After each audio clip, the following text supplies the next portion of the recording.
আসসালামু আলাইকুম সম্মানিত খামারি ভাই বোনেরা। মাঘ মাসের পাইলিং থেকে বাঁচার উপায় এখানে ২ নম্বর টেকনিক আপনাদেরকে বলতেছি। ১ম টেকনিকটা ছিল প্যাকেটিং সিস্টেমে ঘর করা।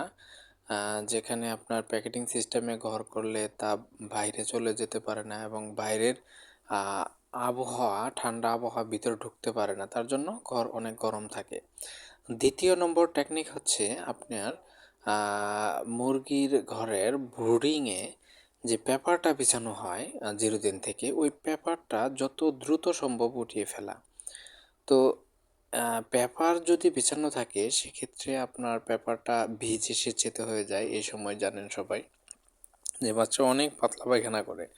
তো সেক্ষেত্রে পেপার যেহেতু নষ্ট হয়ে যায়, এই পেপার যদি দ্রুত আপনি উঠিয়ে ফেলেন, সেক্ষেত্রে কিন্তু বিছানো যে ভুসি থাকে, ওই ভুসি কিন্তু যথেষ্ট তাপ ধারণ করতে পারে এবং উষ্ণ থাকে। বাচ্চা যেখানেই আ থাকবে সেখানে কিন্তু গরম থাকবে।